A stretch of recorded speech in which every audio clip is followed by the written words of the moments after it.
Hello बच्चों, आज हम पढ़ने वाले हैं स्क्वायर मतलब वर्ग तथा आयत। ठीक है, सबसे पहले हम पढ़ेंगे वर्ग। तो क्या करते हैं, एक वर्ग बना लेते हैं। ठीक है, ठीक है, हमने एक वर्ग ले लिया।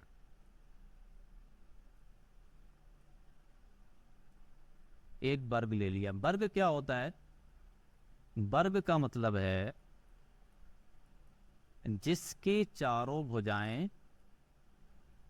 जिसके चारों भुजाएं बराबर हों। बराबर हो, जिसकी चारों भुजाएं क्या हों, बराबर हों, उसको क्या बोलेंगे? वर्ग बोलेंगे। ठीक है, ये भी ए है, ये भी ए है, ये भी ए है और ये भी ए है।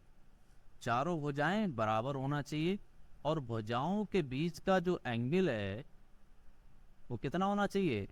90 डिग्री।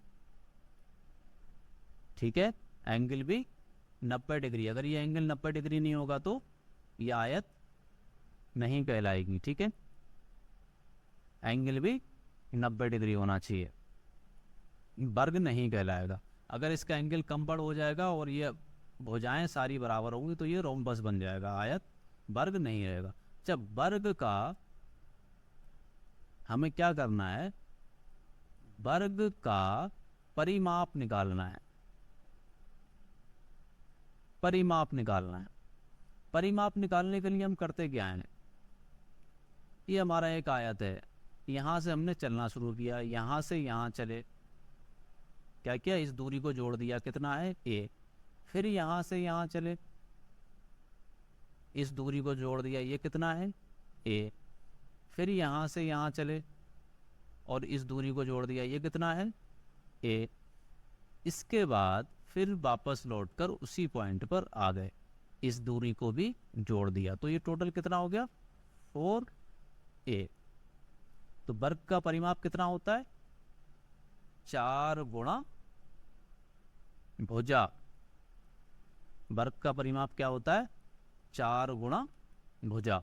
ठीक है, अगर कोई वर्ग दिया हुआ है, यदि किसी वर्ग की भुजा जो है ए बराबर 5 मीटर है और आपसे बोला जाए कि परिमाप ज्ञात कीजिए, परिमाप ज्ञात कीजिए, तो क्या करेंगे? 4 गुणा भुजा। भुजा कितनी है? 4 गुणा 5, यानी कि कितना हो जाएगा? 20 मीटर इसका परिमाप हो जाएगा। ठीक है, अच्छा, अब अगला सवाल हम देखते हैं।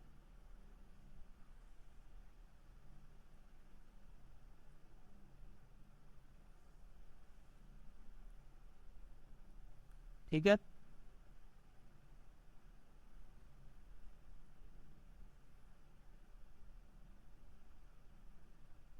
अब हमें क्या करना है, वर्ग का क्षेत्रफल निकालना है। वर्ग का क्षेत्रफल या बोल दीजिए एरिया। किसी भी चीज का एरिया निकालने के लिए हम किसकी गुणा करते हैं? लंबाई गुणा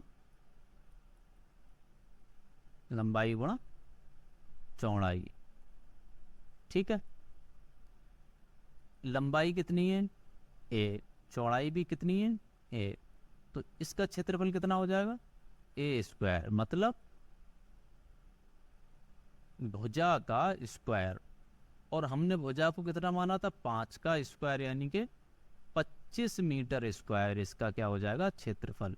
क्षेत्रफल जब भी लिखा जाएगा तो उसकी जो यूनिट होगी उसको क्या बोलेंगे? मीटर स्क्वायर में लिखा जाएगा। और जो पेरीमीटर की यूनिट होगी, हिंदी में क्या बोलते हैं यूनिट को?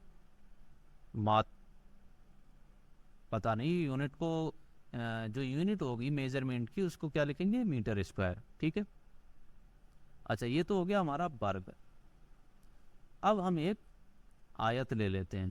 क्या ले लेते हैं? आयत। ठीक है, अब हम एक आयत ले लेते हैं। आयत में क्या होता है, आयत क्या बोलते हैं, आयत क्या है, आमने सामने की भुजा क्या हो,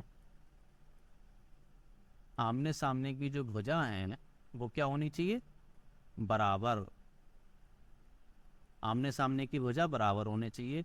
और जो कोण हैं, सारे कोण कितने होने चाहिए, 90 डिग्री के बराबर होने चाहिए, तभी वो क्या कहलाएगा, आयत कहलाएगा। अगर इसके कोण 90 डिग्री नहीं होंगे तो वो क्या बन जाएगा, तब वो बन जाएगा पैरेललोग्राम। जैसे जैसे मैंने ये बनाया एक, ये है, ये क्या है, पैरेललोग्राम, क्योंकि इसके आमने सामने की भुजाएं तो बराबर हैं लेकिन सारे कोण 90 डिग्री के नहीं हैं, तो ये क्या हो जाएगा, इसको बोलेंगे पैरेललोग्राम। ठीक है। अच्छा, इसकी आमने सामने की भुजाएं तो बराबर होती हैं, मान लिया ये एच है, ये एच है, तो ये दोनों एच होंगी, और ये कितना है, इसको एल मान लिया और इसको भी एल मान लिया। ठीक है। और ये जो एंगल हैं, जितने भी एंगल हैं वो सारे क्या होंगे, 90 डिग्री, 90 डिग्री होंगे, ये भी 90 डिग्री। ठीक है। अब हमें क्या करना है, आयत का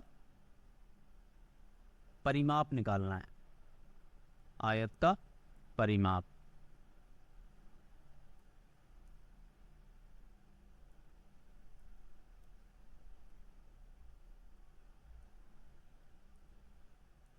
आयत का परिमाप निकालने के लिए हम क्या करेंगे, आयत का परिमाप, जैसा कि मैंने अभी बताया था, आप यहां से चलना शुरू किए और वापस इसी पॉइंट पर नोट कर आना है, यहां से यहां गए, फिर यहां से यहां गए, और फिर यहां से यहां गए, और वापस उसी पॉइंट पर लौट के आ गए जहां से आपने चलना शुरू किया था। तो जितनी दूरी तय करेंगे वो क्या कहलाएगा, परिमाप, पेरीमीटर। यहां से यहां जाने में, ए से बी जाने में कितनी दूरी तय करी, एल, प्लस बी से सी जाने में कितनी दूरी तय करी, एच, प्लस सी से डी आने में कितनी दूरी तय करी, एल, प्लस डी से वापस ए आने में कितनी दूरी तय करी हमने, एच। तो कुल दूरी जो तय करी हमने वो 2h प्लस 2l, यानी कि 2 बार हम l की जितना चले और 2 बार h की जितना, तो ये हमारा हो गया परिमाप। अब मान लिया मैंने h जो है वो ले लिया 5 मीटर और l जो ले लिया वो ले लिया 10 मीटर। अब अगर परिमाप निकालना है, इस फार्मूले को शॉर्ट करके लिखना है, तो 2 बाहर ले लेंगे, अंदर क्या बचेगा, h प्लस l। 2 हमने h को क्या माना है 5 और l को क्या माना है 10, तो ये हो गया हमारा 2 और अंदर 5 और 10 15, ये हो गया 30 मीटर हमारा परिमाप आ गया। और हमेशा जो पेरीमीटर है उसकी यूनिट क्या होगी, मीटर में। ठीक है। अच्छा, अब आयत हमें निकालना है आयत का क्षेत्रफल। आयत का क्षेत्रफल निकालने के लिए, जैसे अभी हमने स्क्वायर का क्षेत्रफल निकाला था, ठीक है, तो क्या किया था, लंबाई गुणा चौड़ाई। तो हमेशा हमें करना क्या होता है, लंबाई गुणा चौड़ाई ही करना होती है। हम निकालेंगे आयत का क्षेत्रफल। बेसिकली हमें एरिया कैलकुलेट करना है। एरिया का सूत्र क्या होता है, लंबाई गुणा चौड़ाई। लंबाई कितनी है इसकी, l, और चौड़ाई कितनी है, h। तो आयत का क्षेत्रफल क्या होगा, l गुणा h। यही हमने क्या किया था वर्ग के केस में। स्क्वायर के केस में लंबाई कितनी थी, a, और ऊंचाई कितनी थी, a, तो क्या हो गया था a स्क्वायर, जो कि यहाँ पर नहीं है। अच्छा, l की जगह हम कितना रख देंगे 10 और h की जगह 5, तो ये कितना हो जाएगा 50। और इसकी यूनिट क्या है, मीटर स्क्वायर। मीटर स्क्वायर कैसे आया, देखो 10 गुणा ये कितना है, ये कितना है 10 मीटर गुणा 5 मीटर। 10 की 5 से गुणा होगी कितना आएगा 50 मीटर की मीटर से, जैसे m की घात 1 तो गुणा m की घात 1 गुणा होगी तो क्या होगा, घातें आपस में जुड़ जाएंगी, 1 + 1 बराबर m2। तो इसी तरीके से जो आता है m²। ठीक है, अगर समझ में आया हो तो चैनल को जरूर सब्सक्राइब करें।